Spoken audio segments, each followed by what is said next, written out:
হামজা রাদিয়াল্লাহু আনহু যখন ইসলাম তিনি কবুল করেননি, শিকার করে ফিরছিলেন। হামজা রাদিয়াল্লাহু আনহু সিংহ শিকার করতে পারতেন, সিংহ শিকার, চারটাখানি কথা মনে করছে।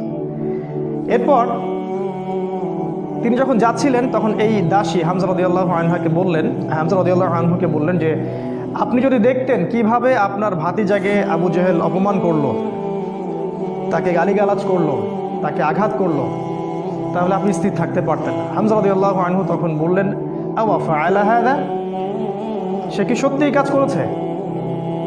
সেই দাসী বলল, বেলা ওয়াল্লাহ, আল্লাহর কসম করে বলছে অবশ্যই সেই কাজ করেছে। হামজা রাদিয়াল্লাহু আনহু বাসার দিকে না গিয়ে দারুন নাদওয়া অর্থাৎ মক্কার ওই যেটা কাবা দেখেন সেখানে গেলেন।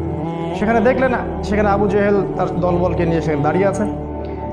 হামজা রাদিয়াল্লাহু আনহু ঘর থেকে নেমেই আবু জেহেলের কলার ধরলেন এবং প্রচণ্ড জোরে একটা ঘুষি দিলেন, প্রচণ্ড জোরে। বলে দেয় আবু জেহেল কিন্তু ওই সময়কার মক্কার রাষ্ট্রনেতা, মক্কার গোত্রের সব গোত্রের কিন্তু বনু মাখজুমের সর্দার। হামজা রাদিয়াল্লাহু আনহু এই কাজটা করলেন এবং বললেন, রুদ্দাহা ইন ইসতাতা, তো যদি ক্ষমতা থাকে আমাকে ঘুষি মেরে ফেরত দে, যদি ক্ষমতা থাকে, রুদ্দাহা ইন ইসতাতা, ক্ষমতা থাকলে আমার গালেও একটা মেরে দেখা, কথাটা তো এরকম আর কি। আবু জেহেল কিছু করতে পারলো না। হামজা রাদিয়াল্লাহু আনহু বললেন, ইন্নী উশহিদু আল্লা ইলাহা ইল্লাল্লাহ ওয়া আকুলু মা ইয়াকুল, আমি সাক্ষ্য দিচ্ছি আল্লাহ ছাড়া কোনো মাবুদ নাই, আমার ভাতিজা যা বলে আমিও তাই বলি। রুদ্দাহা ইন ইসতাতা, যদি তোমার ক্ষমতা থাকে তাহলে আমাকে আঘাত করে দেখাও, আজকে থেকে আমি তার দলে, সে যা বলে আমিও তাই বলি।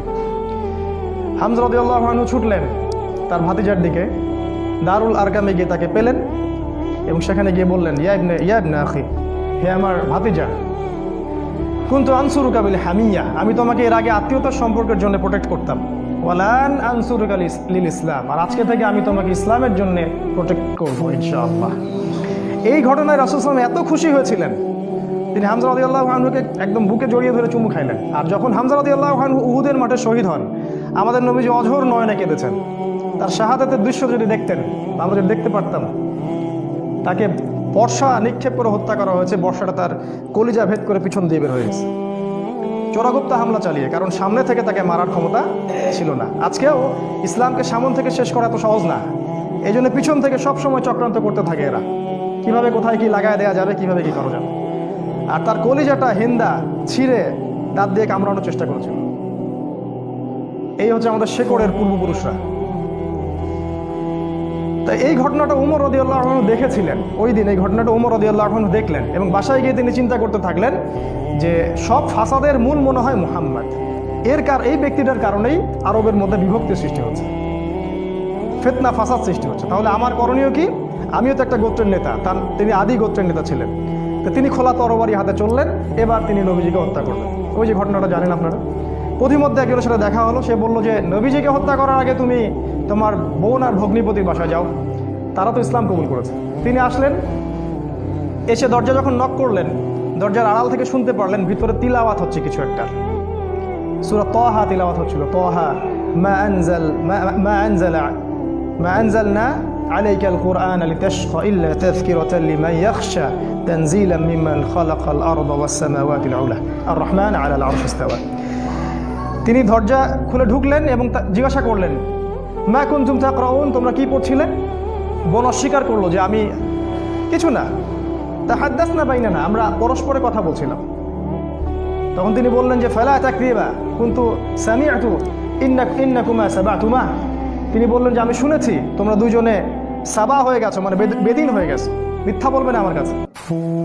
তখন তার ভগ্নিপতি বললেন, ইয়া ওমর হাল রাআইতা হাক্কান ফি গায়রি দীনি, এই কথাটা বললেন, হে ওমর তুমি কি ইসলাম ছাড়া অন্য কোনো দিনের মধ্যে হক খুঁজে পেয়েছো? তখন তিনি বুঝতে পারলেন সত্যি সত্যি ইসলাম কবুল করেছে। তিনি মারধর শুরু করলেন, এক পর্যায়ে বোনকে থাপ্পড় মারলেন, রক্তাক্ত হয়ে গেলেন এবং তার বোন তখন তার নাকের উপরেই বললেন যে শাহিদতু আল্লা ইলাহা ইল্লাল্লাহ ওয়া আন্না মুহাম্মাদান আবদুহু ওয়া রাসূলুহু ইফআল মা শি'তা, তোমার যা ইচ্ছা তুমি তাই করো, আমি সাক্ষ্য দিচ্ছি আমরা যে আল্লাহ ছাড়া কোনো ইলাহ নাই এবং মুহাম্মদ আল্লাহর রাসূল সাল্লাল্লাহু আলাইহি ওয়াসাল্লাম। উমর রাদিয়াল্লাহু আনহু ঠান্ডা হলেন এবং যেহেতু বোনকে মারছেন, একটা ভালোবাসা তো কাজ করে, মাথা যখন ঠান্ডা হলো তিনি জিজ্ঞাসা করলেন যে তোমরা কি পড়ছিলে? তিনি বললেন, নাচিন ইয়া উখতি, আমাকে ওই কাগজটা দাও হে আমার বোন, আমি একটু পড়ে দেখি। প্রথমে তিনি দিতে চান নাই, পরে তার ভগ্নিপতি বললেন, তার স্বামী তাকে বললেন যে ইশারা করলেন তাকে দেও, কারণ তারা জানতেন উমর রাদিয়াল্লাহু আনহু একজন স্বচ্ছ মনের মানুষ ছিলেন, মানে হয় হকের পক্ষে নাহলে বাতিলের পক্ষে, মন একদম ফ্রেশ, ভিতরে কোনো প্যাচ নাই, মানে আমাদের মতো না কিন্তু, মানে কিছু কিছু হকে আবার কিছু কিছু বাতিলে, দেখেন না সুবিধা খোঁজে, আজকে যদি অনুকূল থাকে তাইলে প্রতিকূল থাকলে নাই, এই টাইপের ছিলেন, একদম স্ট্রেট ফরওয়ার্ড যে আমি হয় এদিকে আছি না এদিকে। এবার ওমর রাদিয়াল্লাহু আনহু সেই ওই চিরকুটটা পড়া শুরু করলেন, সেখানে ওই সূরা তাহা লেখা ছিল, এবং বলে রাখি ওই সময় আরবে মেবি আমি একটু ভুল হতে পারি, 16 থেকে 17 জন পড়াশোনা করতে পারতেন, 16 থেকে 17 জন লেখাপড়া করতে পারতেন, বাকিরা লেখাপড়া করতে জানতেন না। ইভেন আমাদের নবী সাল্লাল্লাহু আলাইহি ওয়াসাল্লামও লিখতে পড়তে জানতেন না, ওমর রাদিয়াল্লাহু আনহু পড়তে জানতেন। তিনি পড়লেন এবং পড়ে বুঝতে পারলেন, যখন তিনি সূরার তেলাওয়াত করতে করতে করতে করতে এই আয়াতে আসলেন, সূরা তাহার দেখবেন প্রায় এই যে 10 থেকে 20-এর মধ্যে আয়াতগুলো আছে, যে তাদেরকে অবকাশ দাও সেই দিন পর্যন্ত, জালেমদেরকে অবকাশ দাও সেই দিন পর্যন্ত যখন আল্লাহ পাক তাদের প্রত্যেককে ধরে ধরে হিসাব নেবেন। এই আয়াতগুলো যখন তিনি পড়তে লাগলেন তখন তার হৃদয়টা গলে, মানে আল্লাহর কালাম তো তিনি বুঝতে পারছেন তিলাওয়াত, তিনি আর থাকতে পারলেন, স্থির থাকতে পারলেন না। তিনি একটা কথা বলেন, আমিন হাদা ফাররাত কুরাইশ, কুরাইশরা কি এটা থেকেই পালাচ্ছে? তার ইশারা করলেন যে কুরাইশরা এখান থেকেই পালাচ্ছে। তিনি চোখ দিয়ে দরদর করে পানি পড়তে লাগলেন এবং তিনি বললেন, খুজুনি ইলা রাসূলিল্লাহি ওয়া আসহাবিহি, আমাকে আল্লাহ রসুল এবং তার সাহাবীদের কাছে নিয়ে চলো, আযহাবু ইলাইহি ওয়া আসলিমু, আমি তার কাছে যাব এবং ইসলাম কবুল করব। তিনি চললেন দারুল আরকামের দিকে, সেখানে ছিলেন হামজা রাদিয়াল্লাহু আনহু, ওই যে কিছুদিন আগে ইসলাম কবুল করছেন। হামজা রাদিয়াল্লাহু আনহু একজনকে পাঠালেন, দরজায় দেখো কে নক করছে। সে গিয়ে দেখলো, সাহাবীর নাম সম্ভবত খাব্বাব রাদিয়াল্লাহু আনহু। তিনি দেখলেন ফুটা দিয়ে যে ওমর ইবনুল খাত্তাব দরজার বাইরে তরোয়াল হাতে আছে। তিনি ভয় পেয়ে গেলেন, ভিতরে এসে বললেন, ক্বাদ জাআ ইবনুল খাত্তাব বিসাইফ, ইবনুল খাত্তাব তরবারি হাতে এসেছে। তখন ওমর, সবাই ভয় পেয়ে গেলেন, আবু বকর সিদ্দিক সহ, যে এবার না জানি কি হয়, কিয়ামত হয়ে যাবে এখানে, কারণ তার প্রচণ্ড রাগ ছিল। তিনি যে কত বড় যোদ্ধা ছিলেন সেটা বদরের মাঠে গেলে বুঝতে পারবেন, বদরের মাঠে আমরা যখন যাবো ইনশাআল্লাহ। তো হামজা রাদিয়াল্লাহু আনহু বললেন, মা লাকুম ক্বাদ ওয়াজিদতুম, তোমাদের কি হয়েছে, তোমরা ভয় পাচ্ছ কেন? ইফতাহু লাহুল বাব, তার জন্য দরজাটা খুলে দাও। লাউ ইউরিদ বিহি খায়রান ইয়াসলিম, সে যদি উত্তম কিছুর জন্য আসে ইসলাম কবুল করবে। আও ইউরিদ গায়রা যালিক ইয়াকুনু কতলুহু আলাইনা হাইয়িনা, আর যদি ও খারাপ কোনো ইন্টেনশন এখানে আসে, ওকে আমরাই ধরে মেরে ফেলে দিব। এই যে হামজা, উনিও কাউকে টারান না, তুমি এত বড় যোদ্ধা তো কি হয়েছে, আমরাও তোমার চেয়ে কম না। তো তিনি ওমর রাদিয়াল্লাহু আনহুর কলারটা ধরে ভিতরে নিয়ে আসলেন, নিয়ে এসে দরজার সাথে ঠেকিয়ে দিয়ে বললেন যে আলা তানতাহি হাত্তা ইয়ানজিলাল্লাহু বিকা কারিয়া, আলা তানতাহি হাত্তা ইয়ানজিলাল্লাহু বিকা কারিয়া, তুমি কি ততদিন পর্যন্ত বিরত হবে না যতদিন না আল্লাহ পাক তোমার উপরে কোনো শাস্তি আযাব পাঠাচ্ছেন আসমান থেকে? এইভাবে তিনি ধমক দিলেন আর কি। তো ওমর রাদিয়াল্লাহু আনহু ঠান্ডা হলেন, কারণ উনি তো ইসলাম কবুল করতে সেখানে আসছেন। এরপর রাসূল সাল্লাল্লাহু আলাইহি ওয়াসাল্লাম সেখানে বের হলেন, তিনি রাসূলের সামনে দাঁড়িয়ে, ওমর ইবনুল খাত্তাব রাসূলের সাল্লাল্লাহু আলাইহি ওয়াসাল্লামের সামনে দাঁড়িয়ে বললেন, ইয়া রাসূলুল্লাহ, হে আল্লাহর রাসূল, জিতুকা উমিনু বিল্লাহি ওয়া রাসূলিহি, আমি আল্লাহ এবং তার রাসূলের প্রতি ঈমানদার হয়েই এখানে এসেছি। ওয়া বিমা জিতা বিহি মিন ইনদিল্লাহ, এবং আপনি আল্লাহর পক্ষ থেকে যে কিতাব নিয়ে আসছেন তার প্রতি ঈমানদার হয়েই আমি এখানে আসছি। কালিমা সাক্ষ্য দিলেন, রাসূলকে বুক ভরে বললেন যে এর আগ পর্যন্ত আমি ইসলামের যে বিরোধিতা করেছি, আজকের পর থেকে আমি ইসলামের পক্ষের শক্তি হয়ে কাজ করবো ইনশাআল্লাহ। আর তোমরা ইসলাম আমার আগে কবুল করে যত নেকি কামাই করেছো, আজকে থেকে ইনশাআল্লাহ আমি তোমাদেরকে টক্কর দিব ইনশাআল্লাহ। তিনি ঘর থেকে বের হয়ে গেলেন, প্রথমে গেলেন আবু জেহেলের বাসায়। আবু জেহেলের বাসা নক করে বললেন, হ্যালো আলিমতা আন্নী ক্বাদ আসলামত, তুমি কি জানো যে আমি ইসলাম কবুল করেছি? বুকের পাঠা দেখছেন,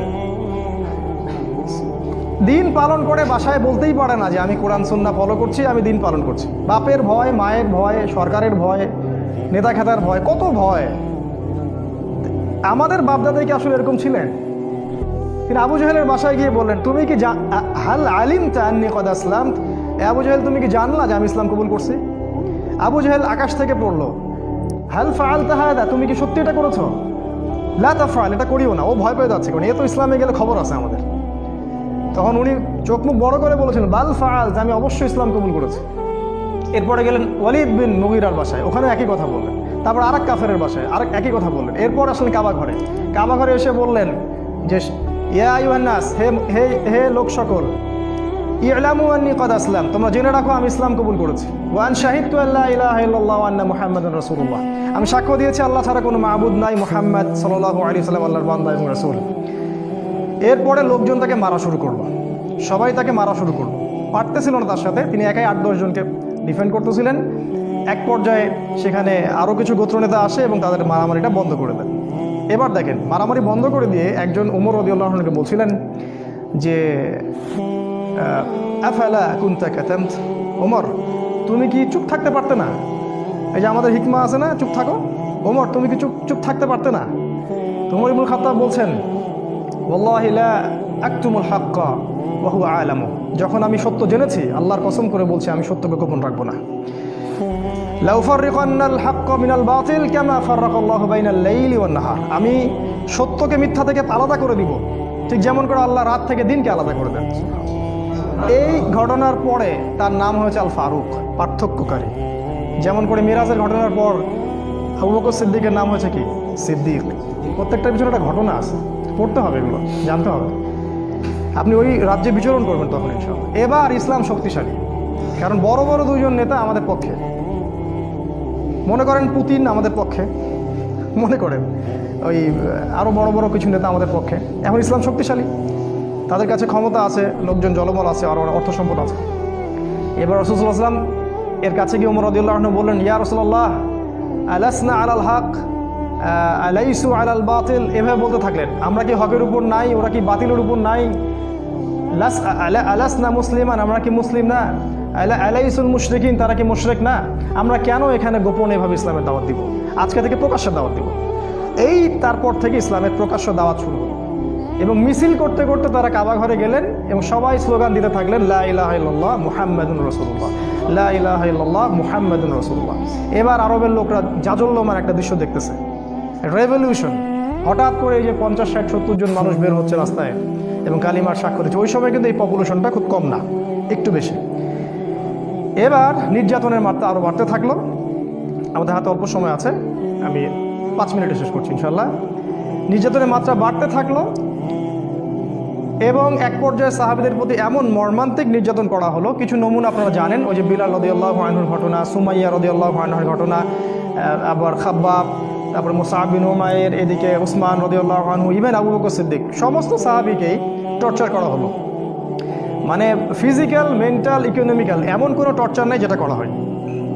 এরপর রাসূল সাল্লাল্লাহু আলাইহি ওয়াসাল্লাম তাদেরকে বললেন আবিসিনিয়ায় তোমরা হিজরত করো, দিন কায়েম। দেখেন, অনুকূল পরিবেশে এখন আমরা প্রকাশ্যে দাওয়াত দিচ্ছি, এখানে নির্যাতন হচ্ছে, ওখানে কিন্তু বোম ব্লাস্ট করছি না। আমরা বলছি যেখানে দিন পালনের সুযোগ আছে, অনুকূল পরিবেশ আছে, তোমরা সেখানে চলে যাও। সাহাবীরা চলে গেলেন ইথিওপিয়ায়, ওই যে আমি গতদিন খুতবায় বলেছিলাম, আবিসিনিয়ায়। ওখানে একজন বাদশা ছিলেন, সেই বাদশার নাম নাজাশি। সে ছিল একজন খ্রিস্টান, নাসারা, একজন খ্রিস্টান আমাদেরকে আশ্রয় দিল। সব খ্রিস্টান এক না, সব খ্রিস্টান এই পশ্চিমা সভ্যতার মতো ওই ছেলে ছেলে বিয়েকে জায়েজ বলে না। এরা গডলেস পিপল, এই পৃথিবীর সবচেয়ে বড় জালেম এবং ফেরাউন এরা, এবং আবু জেহেলও বটে।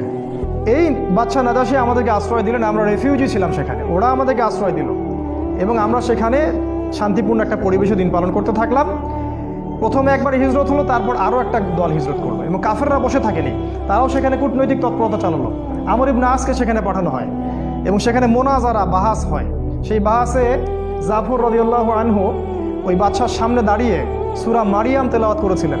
আর ওই বাদশা কিন্তু ছিল নাসারা বা খ্রিস্টান। সূরা মারিয়ামের তেলাওয়াত শুনে সেই বাদশার চোখ দিয়ে ঝরঝর করে পানি পড়তে থাকলো। তিনি বুঝতে পারলেন যে এটা আল্লাহর পক্ষ থেকে এসে। তিনি বলেছিলেন একটা কথা, এটা লোভ সামলাতে পারছেন। তিনি বলেছেন যে ইন্নাহা লাহুদান ইয়াখরুজু মিন মিশকাতিন ওয়াহিদা মা আনজালাল্লাহু আলা ঈসা ইবনে মারইয়াম ইন্নাহা লাহুদা ইয়াখরুজু মিন মিশকাতিল ওয়াহিদা, এটা বলেছেন। এই বাদশা নাজাশী বলেছিলেন যে তুমি যে তেলাওয়াত করলে শুনে মনে হচ্ছে ঈসার কাছে যেটা এসেছিল এটা সেই একই আলোকবর্তিকা থেকে এসেছে। এ তো খ্রিস্টান, এ কি এদের মতো খ্রিস্টান? এরা কি এখান থেকে হেদায়েত নিবে না? সেই বাদশা নাজাশী মুসলিমদেরকে আশ্রয় দিলেন, সেখানে আমরা থাকলাম। এক পর্যায়ে এদিকে নির্যাতন আরও বাড়তে থাকলো।